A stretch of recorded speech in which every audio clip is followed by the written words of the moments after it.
बिस्मिल्लाहिर्रहमानिर्रहीम। आज हम अपना लेने जा रहे हैं डेटाबेस का लेक्चर नंबर 9 जो इंक्लूड कर रहा है चैप्टर नंबर 5। आज हम बात करेंगे जॉइंस के ऊपर। इसी जो हमारा लास्ट लेक्चर था उसके अंदर हमने कुछ रिलेशनल अलजेब्रा के ऑपरेशन देखे थे, जैसे सिलेक्शन, प्रोजेक्शन।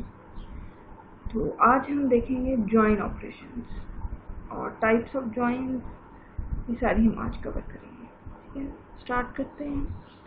तो जॉइन ऑपरेशन होता क्या है, सबसे फर्स्ट लाइन में इसकी बहुत इजी सी डेफिनेशन मैंने लिखी है। Join operation is essentially a Cartesian product followed by a selection criteria.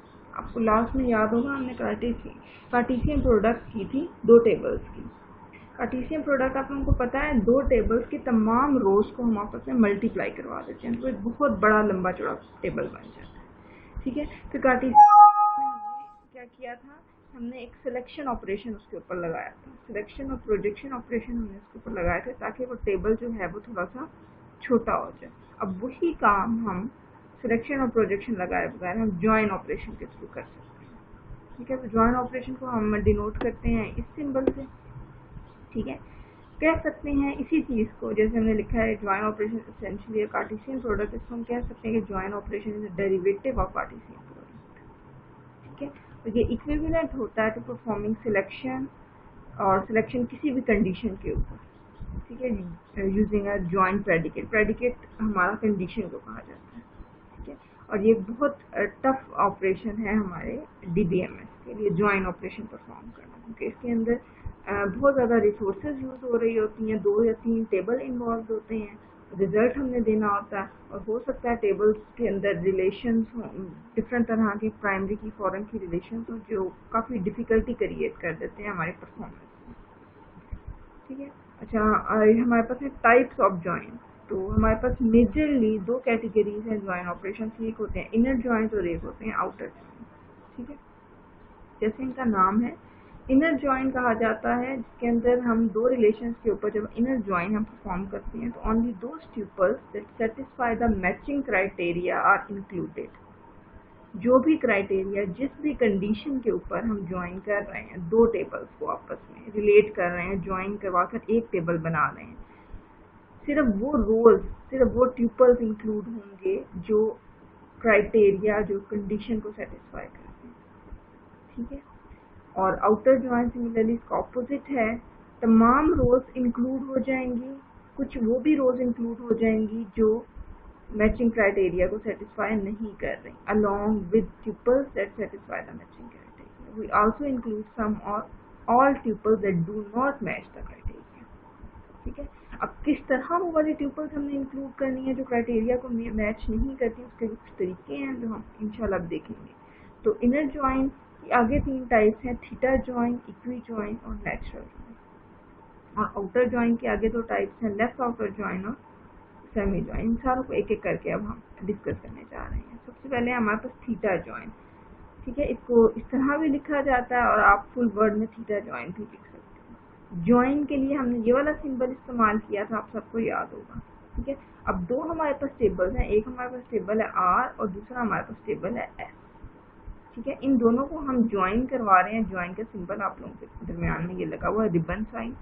ठीक है, और ये छोटा सा साथ एफ लिखा हुआ है। एफ क्या है, हमारी ज्वाइनिंग कंडीशन है, किस कंडीशन के ऊपर, किस प्रेडिकेट के ऊपर हम ज्वाइन करवाने जा रहे हैं।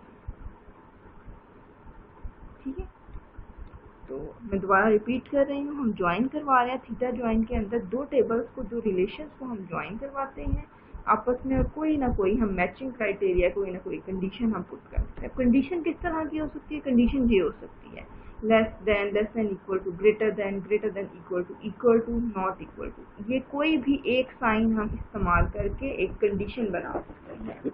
तो यहाँ पे जैसे कि एग्जांपल में कंडीशन बनाई हुई है, ए हमारा पहला रिलेशन है, उसको हमने ज्वाइन किया है बी के साथ। कंडीशन दरमियान में क्या लगाई है, ए का कॉलम नंबर 2 ग्रेटर होना चाहिए बी के कॉलम नंबर 2 से। ये एक कंडीशन बन गई। ग्रेटर हो सकता है, आप लगा लो, लेस लगा लो, ग्रेटर देन इक्वल टू लगा लो, सिर्फ इक्वल टू लगा लो, वो हमारी मर्जी। ठीक है, अदर वर्ड्स में हमने थीटा ज्वाइन को इस तरह भी लिखा है कि पहले रिलेशन का नाम, दूसरे रिलेशन का नाम, ज्वाइन का कीवर्ड और साथ में जो प्रेडिकेट जो जिसके लिए एफ यूज़ किया था उसके लिए आप थीटा भी यूज़ कर सकते हो, ये बताने के लिए कि हम थीटा ज्वाइन करने जा रहे हैं, थोड़ा सा उसको स्पेसिफाई करने के लिए। क्या होप सो आप लोगों को थीटा ज्वाइन की समझ आ गई होगी। थोड़ा सा और इसके बारे में हम डिस्कस करते हैं। अच्छा, थीटा ज्वाइन को हम बेसिक सिलेक्शन और प्रोजेक्शन ऑपरेशंस के अंदर भी लिख सकते हैं। मतलब थीटा ज्वाइन क्या है, ये वही हमारे थीटा ज्वाइन की जो पहले अभी हम पढ़ कर आ रहे हैं वही वाली इक्वेशन है। इसको हम इक्विवेलेट कर रहे हैं कि हमने आर और एस का कार्टेशियन प्रोडक्ट लिया और उस कार्टेशियन प्रोडक्ट के अंदर से हमने सेलेक्ट कर लिया, ये सिलेक्शन वाला सिग्मा साइन है, हमने सेलेक्ट कर लिया किसी न किसी कंडीशन के ऊपर, एफ कंडीशन है, ठीक है। तो हम थीटा ज्वाइन का जो भी रिजल्ट है उसको हम इस तरह भी परफॉर्म कर सकते हैं।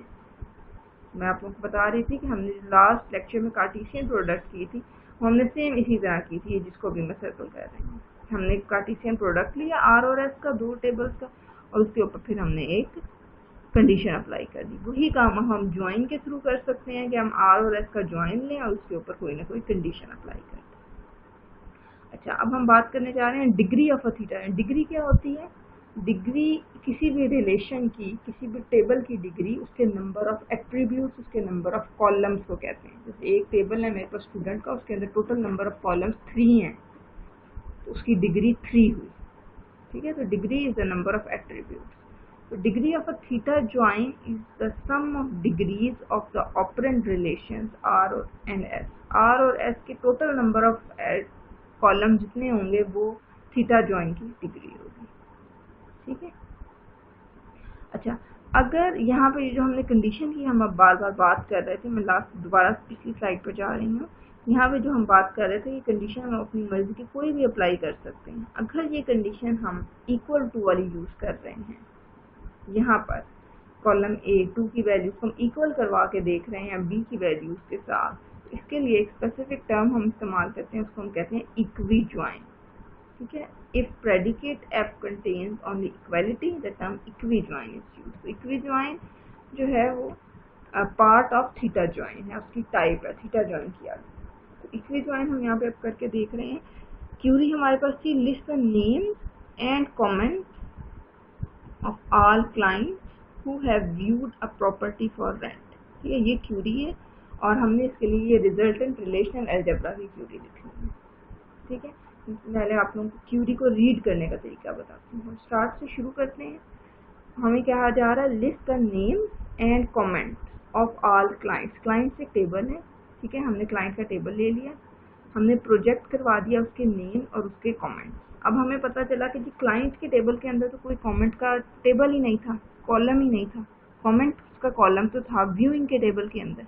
तो अब हमें इन दो टेबल्स को, क्लाइंट वाले टेबल को और व्यूइंग वाले टेबल को ज्वाइन करवाना पड़ेगा, ठीक है। तो क्लाइंट वाले टेबल के अंदर हमने नेम लिया, हमने प्रोजेक्ट करवाया क्लाइंट नंबर, उसका फर्स्ट नेम, उसका लास्ट नेम क्लाइंट वाले टेबल से, ठीक है। अब हम उसको ज्वाइन करवा रहे हैं। दूसरा टेबल क्या है, ये ब्रैकेट में हमने प्रोजेक्ट करवाया क्लाइंट नंबर, प्रॉपर्टी नंबर और कमेंट व्यूइंग वाले टेबल से। इन दो टेबल को, क्लाइंट को और व्यूइंग को हमने ज्वाइन करवा दिया आपस में। किस कंडीशन के ऊपर? कंडीशन ये लिखी, क्लाइंट वाले टेबल का क्लाइंट नंबर और व्यूइंग वाले टेबल का क्लाइंट नंबर इक्वल होना चाहिए, ठीक है। तो ये रिजल्ट है हमारे पास टेबल। तो क्लाइंट का क्लाइंट नंबर और व्यूइंग का क्लाइंट नंबर, ये आप लोग देख रहे हैं ये बिल्कुल इक्वल जा रहे हैं। जहाँ जहाँ ये इक्वल हो रहे हैं बाकी रोज जो हैं वो रिवील हो गई हैं। ये थी इक्वी ज्वाइन, या आप इसको थीटा ज्वाइन भी कह सकते हो, ठीक है। नेक्स्ट है हमारे पास नेचुरल ज्वाइन। तो नेचुरल ज्वाइन क्या है? सिंपल सी चीज़ है, यही काम ये जो अभी हमने इक्वी ज्वाइन में किया है, यही सारी इतनी बड़ी ये जो स्टेटमेंट हमने लिखी, ये इतनी बड़ा हमने क्यूरी लिखी, यही सारा काम हम सिंपल से नेचुरल ज्वाइन के थ्रू भी कर सकते हैं। नेचुरल ज्वाइन हमें क्या खसूसियत प्रोवाइड करता है? वो ये खसूसियत प्रोवाइड करता है, ये सेकंड लाइन पहले मैं रीड करूँ। Natural join can only be performed if there is one common attribute between the relation. जो दो रिलेशन जिनके दरमियान हम नेचुरल ज्वाइन करवाने जा रहे हैं, इन दोनों के दरमियान कोई एक कॉलम कॉमन होना चाहिए तो ही नेचुरल ज्वाइन होगा, अदरवाइज नेचुरल ज्वाइन नहीं होगा। एक मस्ट सी कंडीशन है हमारे पास नेचुरल ज्वाइन की, one column, at least one common attribute, between the relation. ठीक है, तो नेचुरल ज्वाइन को हम कह सकते हैं कि ये इक्वी ज्वाइन है टू रिलेशन का आर और एस अवर ऑल कॉमन एट्रीब्यूट। ठीक है, किसी एक एटलीस्ट एक ले लेते हैं, अगर सारे कॉमन एट्रीब्यूट्स मिल जाएं तो वो भी बहुत अच्छी बात है।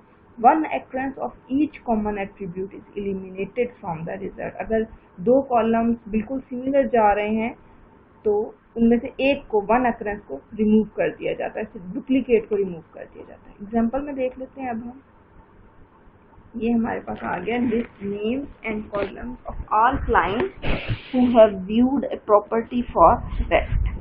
ठीक है, तो names and comments of all clients, client वाला टेबल आ गया, एक व्यूइंग वाला टेबल आ गया। हमें पता है इन दोनों टेबल्स के अंदर क्लाइंट नंबर जो है वो कॉमन है, सेम है, तो क्लाइंट नंबर को उन्होंने सिर्फ एक दफ़ा शो करवाया है, बाकी F name, first name, last name, property number और कमेंट आ गए। तो वही काम जो हमने इक्वी ज्वाइन में बहुत लंबे उसके थ्रू किया था वही हम नेचुरल ज्वाइन के थ्रू कर सकते हैं।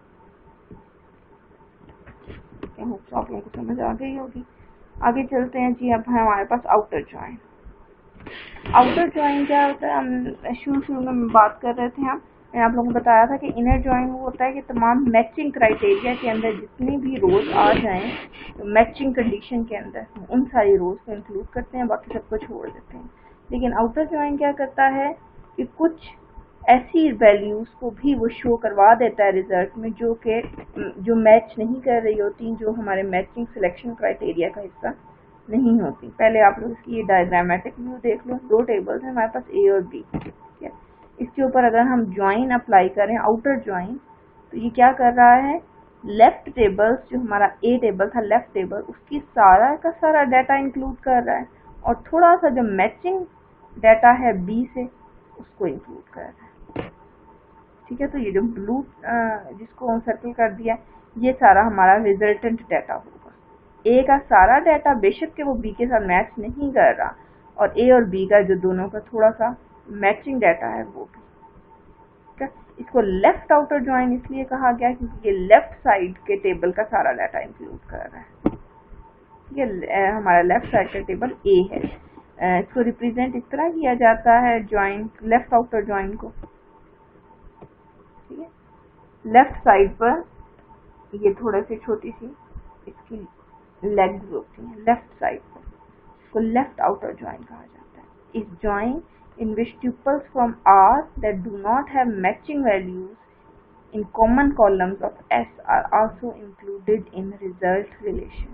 R और S दो टेबल्स हैं हमारे पास, R की सारी वैल्यूज हम रिट्रीव कर रहे हैं क्योंकि R जो है वो लेफ्ट साइड पर है, और S की सिर्फ मैचिंग इंक्लूड कर रहे हैं। तो यहाँ पे हमने टेबल्स के नाम थोड़ा चेंज कर दिए, ए और बी कर दिए। ठीक है, तो एग्जाम्पल अब एक लेफ्ट आउटर ज्वाइन की हम देख लेते हैं। हमारे पास हम प्रोजेक्ट करवा रहे हैं प्रॉपर्टी नंबर, स्ट्रीट और सिटी को प्रॉपर्टी फॉर रेंट टेबल से, और लेफ्ट आउटर हम ज्वाइन कर रहे हैं उसको व्यूइंग के टेबल के साथ। आप देख रहे हो प्रॉपर्टी नंबर आ गया स्ट्रीट आ गई, सिटी आ गई, और व्यूइंग वाले टेबल से क्लाइंट नंबर आ गया, व्यू डेट आ गई, कॉलम आ गया। अब बहुत सारी ऐसी वैल्यूज ये देख रहे हो, अब यहाँ पे नल नल आ रहा है। इस नल नल का मतलब ये है कि इन रोज के लिए कोई मैचिंग नहीं मिली थी हमें, मतलब प्रॉपर्टी फॉर रेंट से तो हमने सारी चीजें इंक्लूड करनी ही करनी थी। ठीक है, क्योंकि ये लेफ्ट आउटर ज्वाइन है, हमने पूरे का पूरा ये प्रॉपर्टी फॉर रेंट का टेबल इंक्लूड कर लिया। लेकिन इस पूरे के पूरे टेबल के अंदर कुछ के एक, ये दो और ये तीन रोज ऐसी थी जिसके लिए कोई मैचिंग वैल्यू हमें व्यूइंग वाले टेबल से नहीं मिल रही थी, तो हमने सिंपली नल नल डाल दिया। ठीक है, तो ये है हमारे पास left outer join, left side के टेबल की सारी वैल्यूज और राइट साइड के टेबल पे जहाँ पे मैचिंग मिल जाएगी ठीक है, जहाँ पे नहीं मिलेगी वहाँ हम नल नल डाल देंगे। ये हो गया हमारे पास लेफ्ट आउटर ज्वाइन। अच्छा, आगे हम मूव कर रहे हैं अपना। अच्छा, हमारे पास इसी तरह पे आउटर ज्वाइंस की और भी टाइप्स होती हैं। एक हमारे पास होता है सेम लेफ्ट आउटर ज्वाइन की तरह का right outer join. Right outer join क्या करता है कि वो राइट साइड के टेबल की तमाम वैल्यूज को इंक्लूड करता है, राइट साइड के टेबल की। ठीक है, और लेफ्ट साइड के टेबल में जहाँ पे उसको मैचिंग्स नहीं मिलती वहाँ नल डाल देता है। इसी तरह एक और हमारे पास है फुल ज्वाइन। इसके लिए ये वाला सिंबल है, दोनों साइड्स पे इसकी ये एक्सटेंशंस हैं जो कि दोनों टेबल्स की तमाम डाटा को इंक्लूड करता है। जहाँ पे मैचिंग्स हो जाती हैं ठीक है, जहाँ नहीं होती वहाँ पे वो हम नल डाल देते हैं। अच्छा, नेक्स्ट है हमारे पास सेमी ज्वाइन। ये भी आउटर ज्वाइन की एक टाइप है, ठीक है। तो सेमी ज्वाइन है क्या? it performs a join on two relations and then projects over the attributes of first relation। ठीक है, सिंपल सी चीज़ है, मैं आपको आसान से अल्फाज में बता देती हूँ।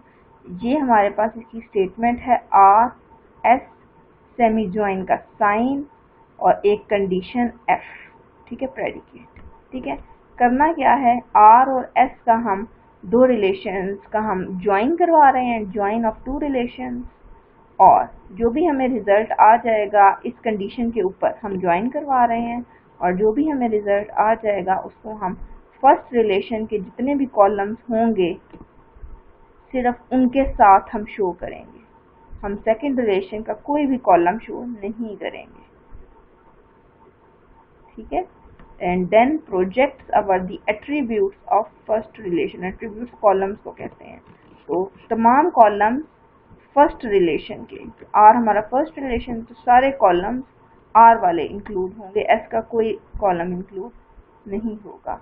सेमी ज्वाइन को हम प्रोजेक्शन के थ्रू भी लिख सकते हैं, प्रोजेक्शन और ज्वाइन ऑपरेशन के थ्रू। तो वही बात हो गई, आर और एस को हम ज्वाइन करवा रहे हैं किसी भी कंडीशन के ऊपर, और उसके बाद हम प्रोजेक्ट करवा रहे हैं उसको ए के ऊपर। ए क्या है? तमाम एट्रीब्यूट्स का सेट है for R, for the first relation. तो हमने आर और एस का ज्वाइन लिया किसी भी कंडीशन के ऊपर, और उस ज्वाइन के अंदर से हमने तमाम कॉलम सिर्फ आर के इंक्लूड किए, प्रोजेक्ट एट ए, आर के हमने तमाम कॉलम्स इंक्लूड किए और एस के तमाम कॉलम्स हमने एलिमिनेट कर दिए। एग्जांपल में देख सकते हैं, list complete details of all staff who work at the branch in Glasgow. ठीक है, तो अब हम क्या करने जा रहे हैं, list complete details of all staff. Staff का टेबल हमने ले लिया, दूसरा टेबल हमने ले लिया ब्रांच का, लेकिन ब्रांच के अंदर हमें थोड़ी सी सिलेक्शन करनी पड़ेगी क्योंकि who work at the branch in Glasgow, तो हमने सिलेक्ट करवा दिया city is equal to Glasgow. Branch वाला टेबल हो गया सेकंड टेबल, फर्स्ट टेबल हो गया स्टाफ। कंडीशन दरमियान में क्या लगी, स्टाफ का ब्रांच नंबर और ब्रांच का ब्रांच नंबर इक्वल होने चाहिए। अब आप लोग यहाँ पे देख रहे हो कि तमाम एट्रीब्यूट्स जितने भी यहाँ पर शो हुए हैं, ये सारे के सारे एट्रीब्यूट्स हमारे स्टाफ वाले टेबल के एट्रीब्यूट्स हैं। इनमें से कोई एक कॉलम भी ब्रांच वाले टेबल का नहीं है, लेकिन ज्वाइनिंग इन दोनों टेबल्स की हुई है। रिजल्टेंट जो ट्यूपल्स हैं वो इन दोनों की कम्बिनेशन से ही बने हैं। ठीक है, वहाँ पे सिटी का भी ध्यान रखा गया कि जहाँ पे सिटी ग्लासगो ही होगी और ब्रांच नंबर सेम होगा। तो होप तो आप लोगों को आज के लेक्चर की समझ आ गई होगी। जज़ाकल्लाह।